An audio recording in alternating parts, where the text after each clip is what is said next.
Hello. So this is online lecture for week 4. So in this online lecture, I will use MATLAB as an example to help you visualize the gradient, divergence, and curl law. And because this is about scientific programming, therefore it will not be tested in the final examination. So let me first let's directly come to this programming. Let's first look at this window I show here. This is the basic window for MATLAB. And for MATLAB, until you already purchased the software for all of you, you can just use your student account and download it from the NTU library, and you can install in your computer. So for MATLAB, usually if you want to run a function or something, you need to write a script. So here I already show a few examples, a script here, the 4 examples, actually the one I already uploaded in NTU Learn. Let's first look at the one with gradient. So to calculate gradient, of course, you need to calculate define a function. For specifically here, this f function is what we define. F is equal to exponential, exp is exponential function, x to the power minus x squared plus y squared. This is the function we are looking at. Analytically, actually directly starting from the function, and you solve the result. But numerically, x and y is you must give some selected points. So what do? We define first. We define, of course, in Cartesian coordinate. We define x and y. What is the range of x and y is from -2 to 2. So this is for y is also from -2 to 2. But you can change the value. For example, if you are interested in -3 to 3, just change it. And the -2 and 2 defines the boundary we are looking at.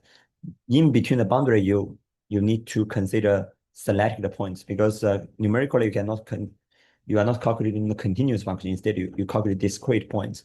So here for example, in between the 2 points, we select 61 points. So this is realized by this function we call the line space. In MATLAB, if you want to know the function, you can directly use in the command window here below, in the command window, just type help, the line space. It will give you how to use this function. You can see generally the line space function, you have 3 inputs, x1 and x2 and n, which means generate n points between x1 and x2. So this is what I have just said. And then you use the mesh grid to define the k and the selected points in the 2D.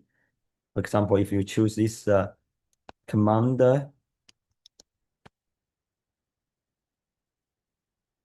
you can here, of course, the script you run the whole script, you didn't run. But here I want to check one command by one command using the command window. You can see just run this x, y mesh grid. You have the variables x and y. Each one is set 61 by 61. You can see this is x, this is y. What you can see the difference for x, the value for each column is the same, and for y, the value for each row are the same. When you combine them together, it's actually you have the coordinate of 61 times 61 points in the 2D space. So once we have this selected points for calculation, you can calculate the f function.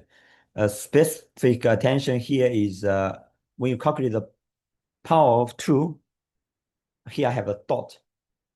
So what's the difference? Why we need to have such a dot in MATLAB? Be careful with the dot and without dot, you have 2 different results. Here I just show the example. Let's say we write a matrix like 1, 2, 3, 4. It's a 2 by 2 matrix. You can see 1, 2, 3, 4. If you calculate the a square, this actually gives you can see what's the value is it's not what we expect. We expect the first we want to calculate the 1 square give you 1, 2 square give you 4, 3 square give you 9, and 4 square give you 16. But instead we get 6, 7, 10, 15, and 12. And what is this actually giving us? This actually gives us the product of two matrices. A times A, you can see it's exactly the same value. If you really want to realize what we have said, I only consider the square of the first element, the square of second element, the square of third element, the square of fourth element. We need to consider A dot square. You can see this is what we expect to see. So here, what we are really expecting, because we want each point they're calculating the x square value. It's not the matrix times the matrix. You must put this dot.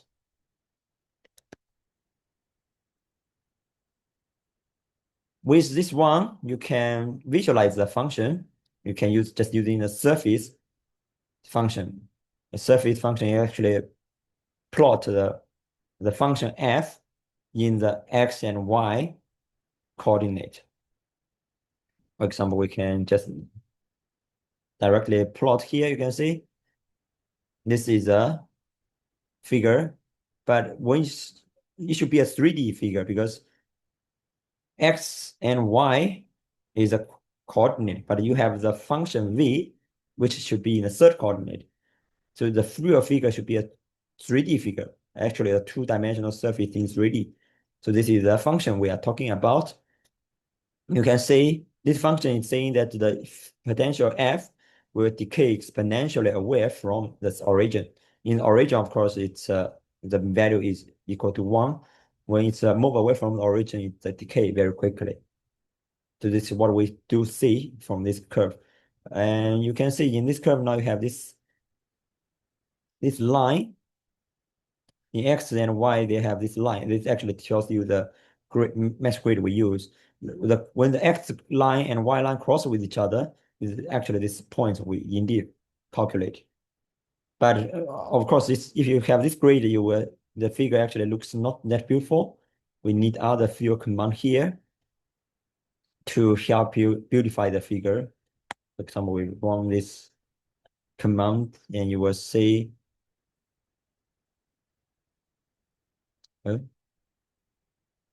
Sorry, I forgot this one. We include the shading flat. Shading flat actually is to remove the mesh. Now you can see, now we can directly see the function, and with the correct way of lightening, you can see when you rotate the figure, you can have different light change so that this figure will be more like 3D cartoon. So this is directly visualizing this function. And if you want to calculate the gradient of the function, you can see we can directly use the gradient. The input is the scalar function. And what is the output?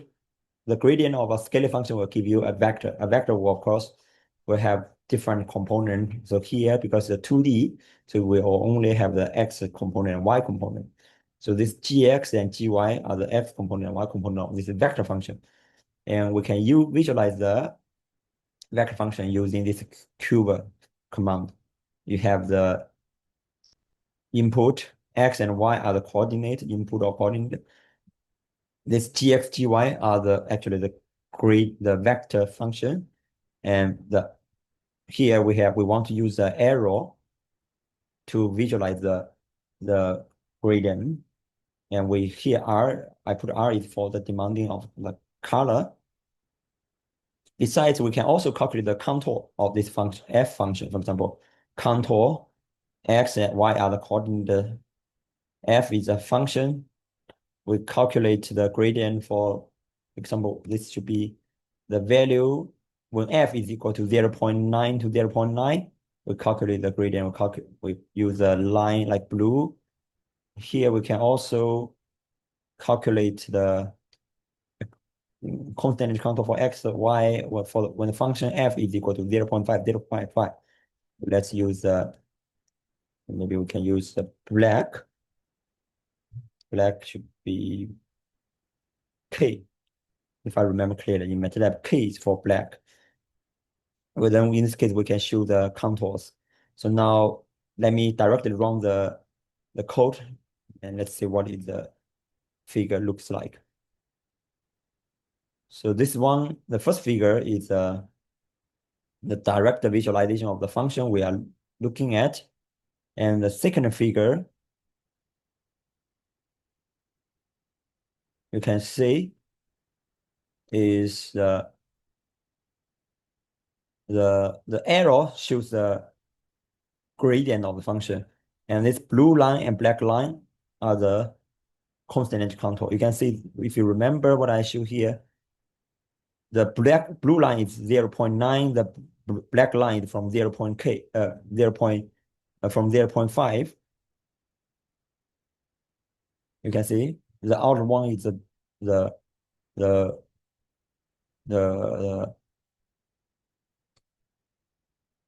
the 0.5 contour. The blue one is 0.5 contour. This one clearly shows the gradient of this function. If the function actually will be increasing along this red arrow line, it's increasing towards the center. And in the center, it's a peak. And you can see, because now x and y actually they are the same velocity. The slope is the same. You can see the arrow actually are quite uh, it's homogeneous in all directions. But if you change, for example, I change the velocity along different direction, for example, in y direction, let's choose the extreme case, let's times 10. So we expect the slope along y direction will be very high comparing to the x direction. So what we can do, here we change the function and rerun the code.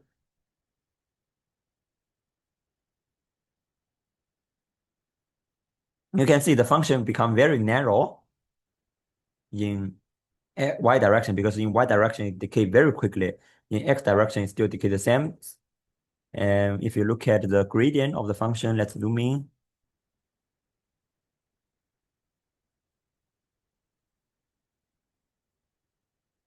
You can see the gradient is almost a line along y direction, but it's not exactly the y direction, which actually tells us the gradient tells you what is the direction where the velocity change the quickest. Because I choose the very extreme case, the direction slope is 10 times larger than x. Therefore, you expect the real direction, the gradient changes a lot, should be pointing along y direction. So this is exactly this figure tells us. Okay, this is a gradient. We can also calculate the divergence and the curl. Let's look at the curl. If you calculate the curl, we also need to define the x and y in the mesh grid. This is another way to define the line space. So we put the two boundary, -2 to 2, in between. This is the space. So this is actually the step is 0.2. You can use the command line to check it. You can say -2 minus 1.8 minus 1.6. This is the command that says. And here we define the original vector function. We have x component, y component, and z component. With this one, if you want to calculate curl, MATLAB is very straightforward. Curl, just curl. So you are the x, y, z coordinate. Then once you calculate the curl, you must have an input of a vector function. What do we define? The x component, y component, and z component. X, a, y, a, z. Your output will be the curl. Curl will also be a vector function. So it will be cx, cy, cz. You just show so let me run the code.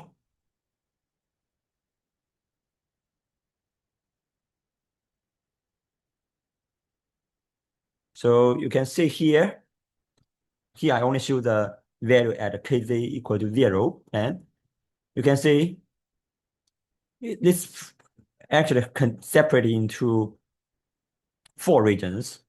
The left one, actually it's rotating clockwise, right? The right region is rotating anti-clockwise. sorry, still also clockwise. The top and bottom region is rotating anti-clockwise. If you remember, we in the lecture we mentioned the curl described the rotation of the field. If it's a rotation clockwise, you will get a negative value. And if you rotate anti-clockwise, you will get a positive value. So this is the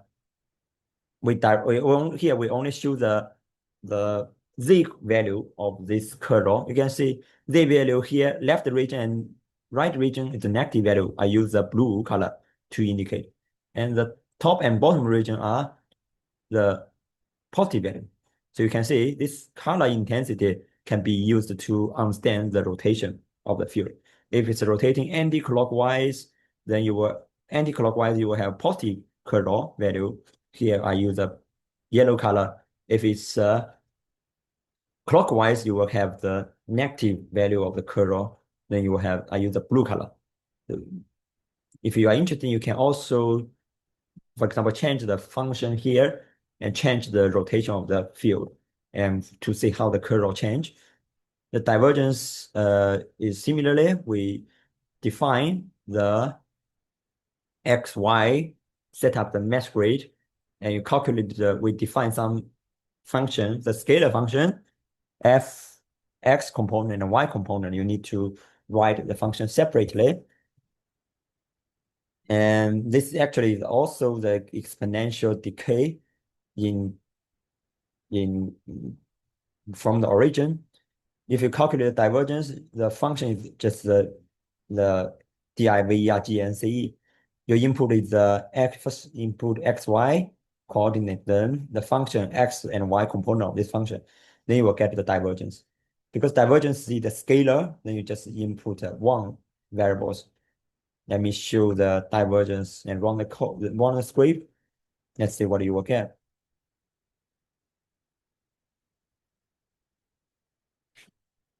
You can see, let's first look at the original function. It's a divergence. The original is the vector field, right? You can see the field is flowing outwards. If you calculate the divergence of the field, if it's flowing outwards, so inside there must be some positive value. You can see here, indeed, inside the calculated divergence inside is a positive value. When it is going out, the divergence is decaying. Therefore, you will see the divergence is value is decreasing. And here I also have the code for 1D Laplace. In the lecture, we analytically calculate two cases for 1D Laplace. Here I also write it in the script to visualize it. You can immediately run the code. You can see to help you visualize the electric field in the space. So that's all for the coding. I already upload all the code, and you can modify the code yourself to play with the code. We help you to see whether you can play with the code by different parameters to change the shape of the function so that the gradient can be changed, the divergence can be changed. And you can also change for example, for that 1D case, you can change the potential to see how the boundary changes, the electric field will change. Okay, that's all for today's online uh, lecture about the coding to visualize the gradient, curl, and divergence. Thank you for your attention and have a good Friday.